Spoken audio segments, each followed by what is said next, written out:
assalaamu aleykum. bile baat ku ko dégg sa xel dem ci benn góor genn góor goo xam ne kenn la ci jamono góor gi gënee àdduna ci gën gi dëkk alxeyri jazirati di Ndar ci maamu koor ci bésum ñaar fukki fan ak juróom benn ci atum junne ak ñetti téeméer ak ñeent fukk ak ñeent ci nasaraan tombeek le 29 décembre 1925. góor gu yéeme lool ba yem jamono genn judd waral mu ne wala qad wulidtu wali ridan bi wilaadati fi manhaji tijaani wali annani summitu min amrin bihi fajazal ilahu fatam bihi sammaani. góor gi doon te doon léppi maam wala sax bépp maam tax ay cëram deesu ko nat mu faf doon maktum as-Sayyid Cheikh Ahmed Tidiane di ko peek bépp anam afnaytu asbaabal xayaati diraasatan wa balawtu kulla wasaa'ilil irfaani. ku ni diine ni maam ku ni aada ak cosaan ni maam waaye ku ni doxalinu réew ni maam. te sax ci wàllu woowu nasaraan bi naan politique nekkoon na ci ab jàmbaar nekkoo nit ku ràññeeku te mu doon ab ndono ci kër gi.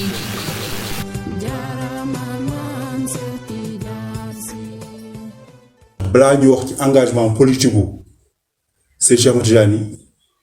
daf ko doon fan la ko jël ndax bés colon yi biñ fi nekkee ànd fi ak Cheikh Seydi Hadji Malick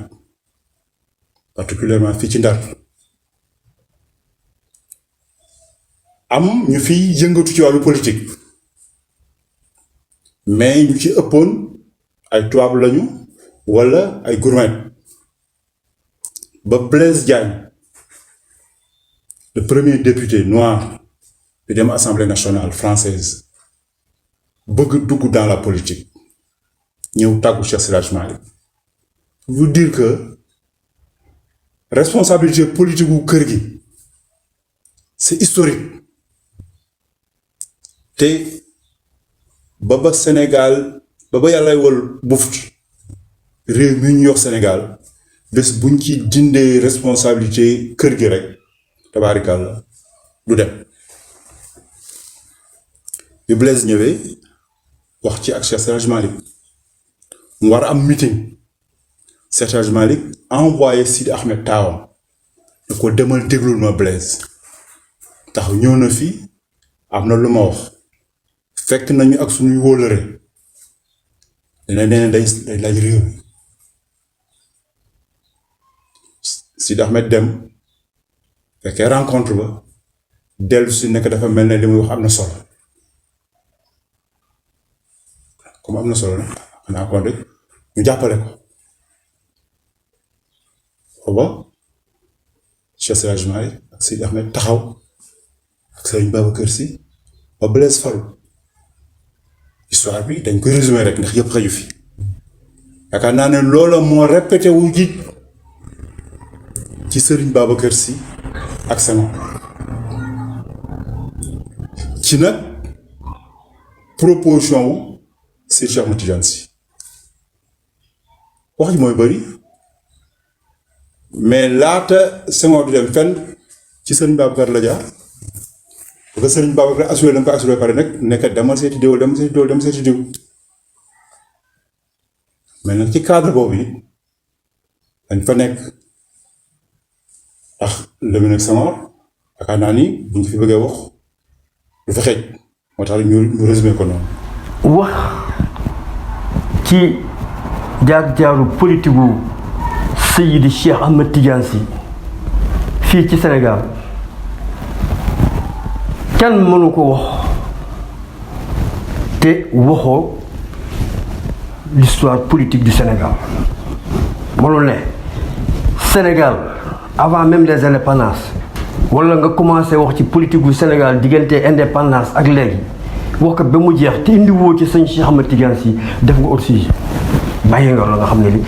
lu capital la ci mbir mi ndax loxoom ci biir de A à Z.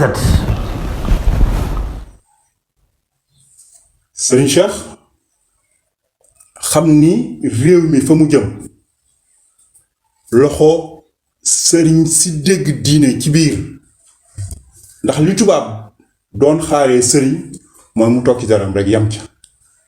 avec tout ce que cela comporte comme effacement comme comment dirais-je ñàkk engagement yaakaar ni diine rek mooy naa julli naa woor alors que la ngay jullee fa la nga war jullee wala la nga war wooree wala la nga war jëfandikoo sa julli ak sa koor fañ koy tëralee feneen la soo fa nekkul nooy def loolu moo indi bi ñuy préparer la loi cadre donte le mi ngi woon avant loolu dans le BDS bloc démocratique sénégalais bi ñuy préparer la loi cadre moo ñi nga xam ni ñoo nekkoon ci BDS bokkuñu position par rapport à cette loi ndax booba xam na ni bu ñu joxe bu tubaab ne daf ñu joxe indépendance it lu indépendance la ñuy jox dañ la jox par la main gauche par la main droite nangu ko par la main gauche bàyyi fii des fantoches ñu diriger ñu te bu boobaa le combat va être beaucoup plus compliqué mu créer un mouvement pour soutenir mbir mi mais ci biir soutien wu loi cadre boobu il a été trahi par les politiciens de ce pays ou bien de cette Afrique occidentale ndax à Cotonou lañu jël décision wu interdire le mouvement bi mu defoon pour soutenir la loi cadre biñ ko interdire biñ koy informer sur place la jël décision ni léegi nag lu ci xalaat ngi xaar du dara lu dul fekk leen sur le terrain politique booba la créé le PSS. 50 fekk période boobu ñi fi newoon am lu ñu doon tëral di ko doxal te dëppoo wut ak lii avant solo l'islam dëppoo wut ak dignité ak jullit ñi dëppoo wut ak suñu recommandation borom bokk na ci rek exemple bi ci joxe ay note de rajo ci jàkk yu bari daal la ñu bëggoon tere ba kilifa diine yi taxawal lu ñu tuddee le conseil supérieur des chefs religieux pour def face gouvernement bi ba yooyu ñu bëgg a doxal mu bañ am bañ ko taxawalee nag boolewuñ ci sëñ Cheikh Alaaji Ibrahima Niass ba Kaolack moom moo leen wax ni lii ñu taxawal pour def face gouvernement bi te boolewuñ ci sëñ Cheikh bu ci sëñ Cheikh bokkul daanaka du dem ñu teg ko ñu bàyyi ko mu dem waxtaan ak sëñ Cheikh yëgal ko sëñ Cheikh ñu ne dañ lay def le secrétaire à l'organisation et à la jeunesse sëñ Cheikh ni bañu ma sax loolu mais dama leen bëgg a xamal ni li gouvernement bi taxawal di ko doxal sur le plan politique bu ko xeex bu ngeen bëggee yéen xeex leen sur le plan religieux da ngeen di échec ngeen dem kon may leen ma créer un parti politique ñu ànd combattre leen sur le plan politique. La plupart des chefs religieux ànd ci ak seen cheikh yi ci ëpp ñëpp ci kuréel bi ca la taxawal le PSS parti de solidarité sénégalaise. Parti bi participer à l'éveil des consciences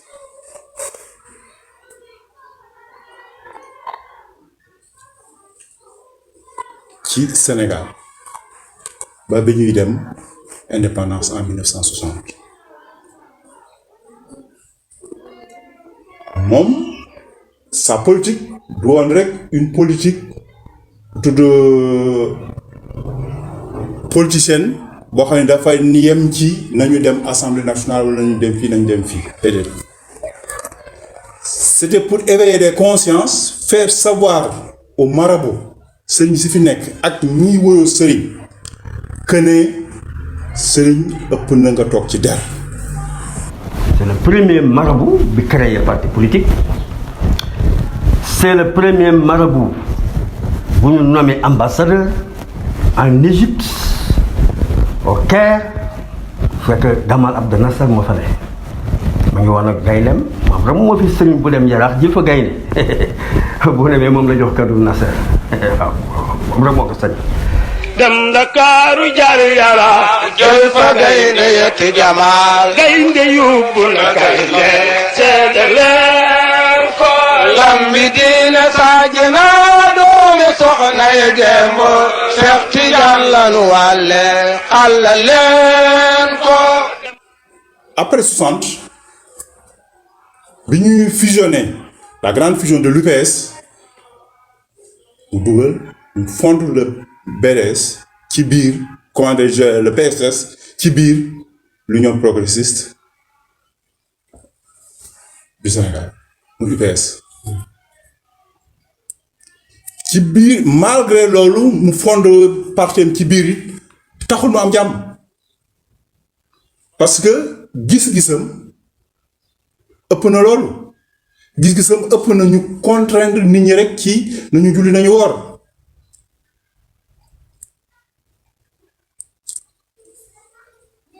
action yi nga xam ni def nañ ko ba mu dem ak ñoom élection gagné élection yi ñu truqué élection yi qu'est-ce qu'ils ont fait? Ils l'ont arrêté une première fois ils l'ont arrêté une deuxième fois après nag bi ñu demee ba xam ni mënaluñu ko dara lañ ko rappeler pour ñu def la paix mais la paix des braves comme il aime le dire avec Senghor parce que fu réew mi toll ci situation rek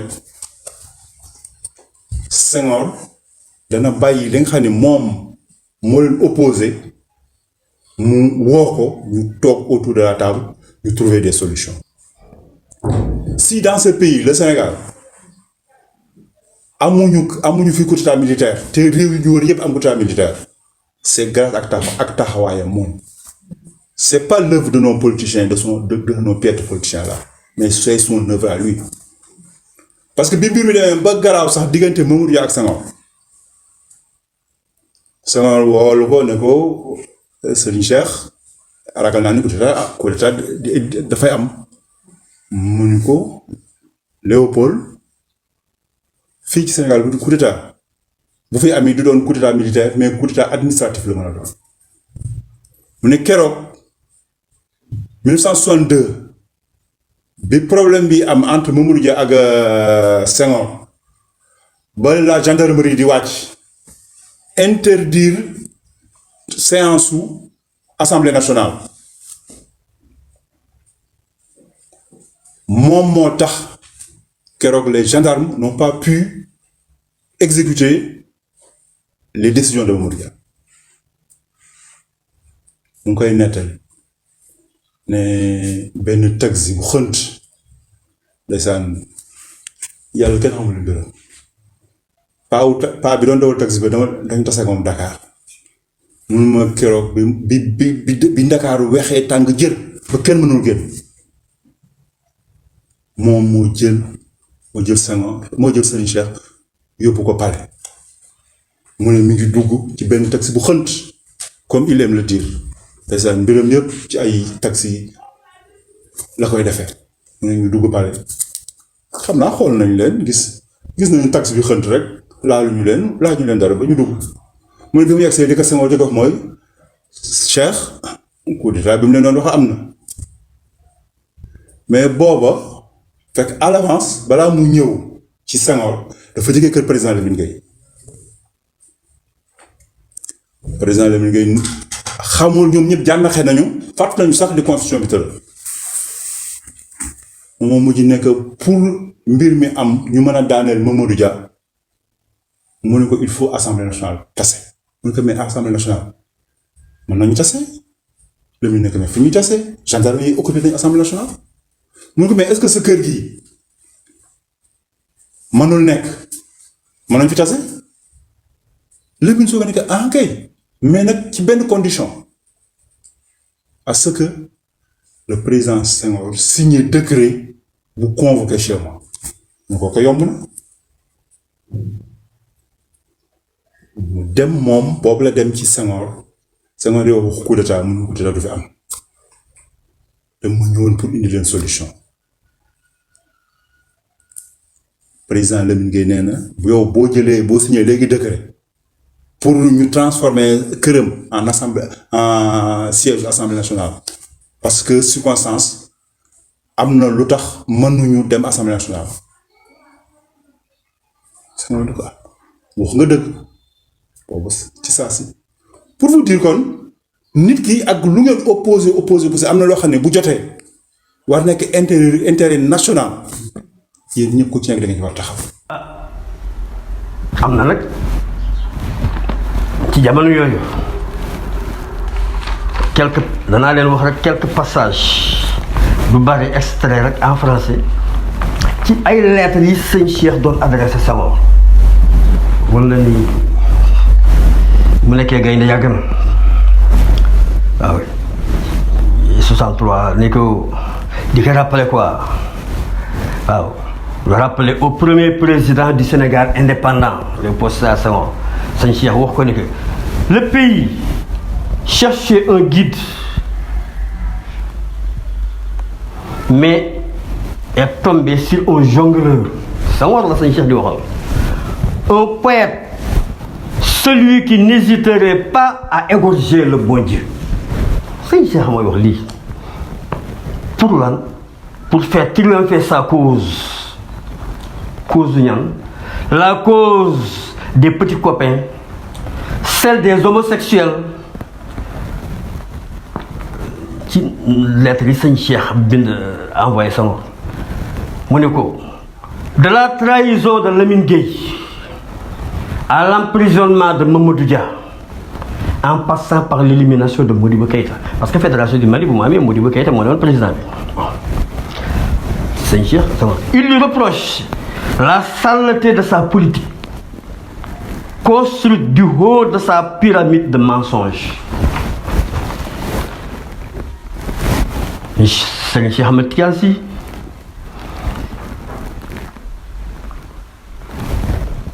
rappelera Senghor à regagner sa patrie adoptive Normandie ca France patrie adoptive. Pour lui le président n'était entouré que par des ordures. Senghor ñi ko wur ñëpp ay mbalit rek lañu des gladiateurs qui n'ont pas le courage d'affronter le peuple qui a 1000 raisons de les haïr. Un peu là et déçu waaw peuple déçu ci Senghor ñu wàndal du haut de sa tour d'ivoire Senghor se regarde comme s'il était le dieu des musulmans sëñ Cheikh mooy wax la Senghor yi jaar na fi qui par je ne sais quelle naïveté ces musulmans-là se laissent exploiter par ce diable des deux continents. Action bu mu ci def la grande grève de 68 action politique la fekk réew mi yëpp jaxasoo du ma ne réew mi àdduna bi jaxasoo mais 68 fekk Senghor wooloo nekk léegi nag mu ne dañuy Senghor décréter état d'urgence ni dañuy génnee soldats yi ni ko soldat boo ci tiiraloo ci kaw doomam soldats yi ay doomu jàmbur la koo ci tiiraloo ci kaw doomam benn yoon ñaari yoon ñetteelu bal bi ci yow la koy def ni général Alfred Diallo bu ñu tiiree ci benn soldat bu ñu tiiree ci benn élève wala ci benn étudiant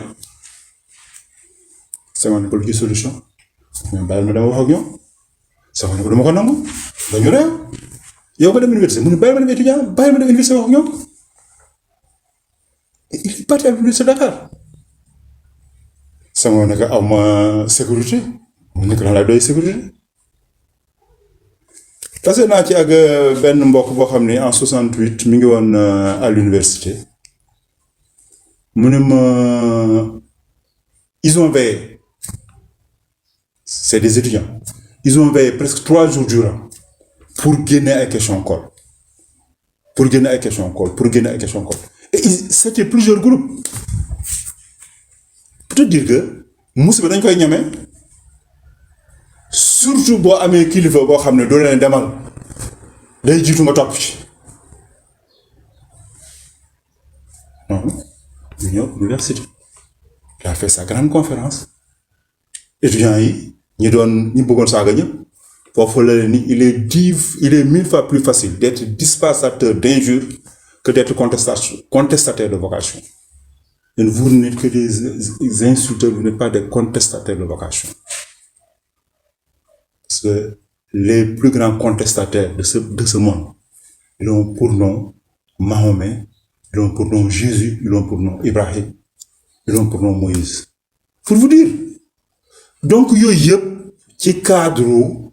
formé nit. Donc, sa politique dafa nekk une politique éducationnelle. 88 fekk boo Wade dugg na nekk candidat yëngal réew mi yëpp soppi sëñ Abdou Diouf yëg ni côté wàcc na lool te lenn rek moo ko mën a relever waat mooy sëñ Cheikh ak sëñ Moustapha ak Moustarchidine ñu am façon ba ñu doxale rek ba def la nga xam ne li jiital nañ ci sëñ Cheikh sax te tey ñu woo ko tartalaaw mu nangu mooy MSRA mouvement de soutien pour la réélection de Abdou Diouf sëñ Cheikh def ci ñetti waxtaan ñetti conférence benn Demba Diop benn Foire benn Thiès yooyu yëpp duñ ci ñëw bu ci nekk rek am na la ci demee rien que Abdou Diouf yénne sëñ Abdou ci kilifa diine yëpp ni pour ñu jàppale Abdou Diouf loolu sëñ Cheikh defal na ko bi élection yu passé Abdou Diouf ci boppam sëñ Cheikh ni boo jàppale nit ba mu yéeg war nga ko orienté wax ko fu mu teg parce que boo jàppale nit ba mu yéeg benn bu échec ba mel ne yow ma koy jàppale woon échec Abdou Diouf bañ toog ak sëñ Cheikh xoolal ma di ingratitude bañ toog ak moom ba sëñ Cheikh noonu la fi bàyyee ko dem France gàddaay boobu nag durul jàmm ci réew mi dem na ba Sénégal yëg ni sëñ Cheikh nekkatu fi musiba yëpp am catastrophe yëpp am Gambie takk Sonacos takk Guinée Bissau takk 89 Gambie weeru koor Mauritanie ñuy rey ay nit diggante Mauritanie Sénégal événement de 89 yëpp sëñ Cheikh nga France 90 91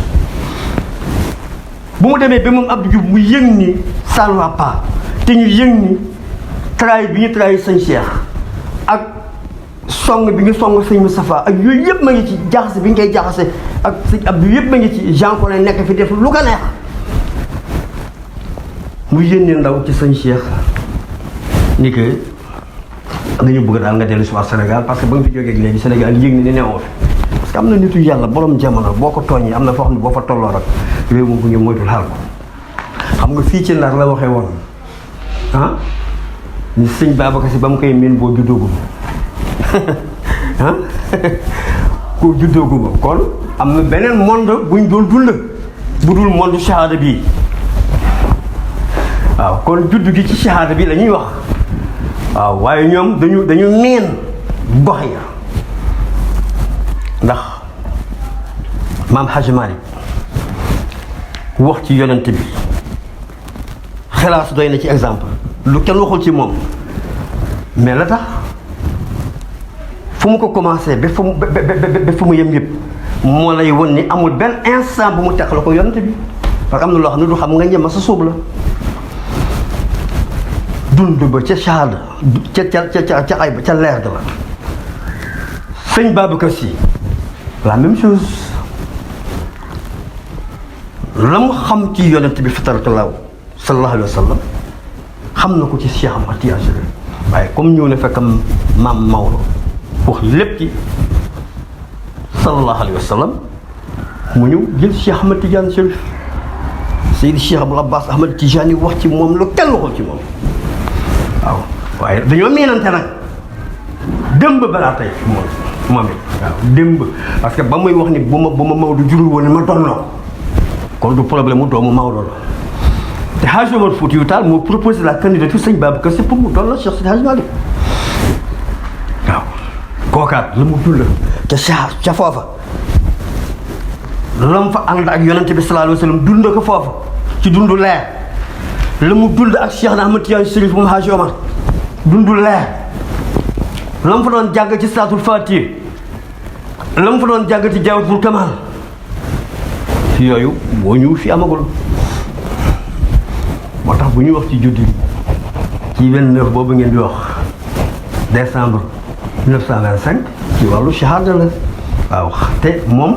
wax dégg ngeen sëñ Moussa wax na ko moom sëñ Cheikh moo ko waxoon ni man shérif la am na ay branche ci yonent bi yu bari tudd nañu Fatimata Ansar bi jur Mbate Fay mu jur maam Fawad Wele boo ko toppee bi ci yonent bi sallallahu alayhi wa sallam tudd nañu maam Ousmane bi jur Hadji Malick di sëñ Babacar Sy doo ko sëñ Cheikh ñëw boo ko toppee bi ci yonent bi mais am na yeneen branche boo demee ci aram loo Kumba Thiam mi nga xam ne mooy woy juru Abdourahmane Wele di woy juru Bakar Wele di woy juru Alpha Mayor Wele ak Fawad Wele aram loo boobu Njaay loo woy juru boo ko toppee ci wàllu gaju ka dafa la yóbbu ci yonent bi sallallahu alayhi wasallam boo demee ci Sénéba Gaye bi jur Njaay loo mu dem ci Ali Diom Gueye di jógee ci Chérif Abdoul Wahab boo ko toppee dafa la yóbbu ci yonent bi sallallahu alayhi wasallam boo demee ci tey woy juram moom sëñ Cheikh Assou Kane soxna Assou Kane mu bàyyee ko ci Abdoul Hamid Kane mu bàyyee ko ci Samba Abdoulaye Kane boo ko toppee ba ci Amé Diouldou dafa la yóbbu ba ci yonent bi sallallahu alayhi wasallam et cetera donc sëb la ci yonent bi ci tànk yu bare waaye nag ñu yemale ko foofu rek di leen jégaluwaat di leen sant yal nañu yàlla fayal sëñ Moustapha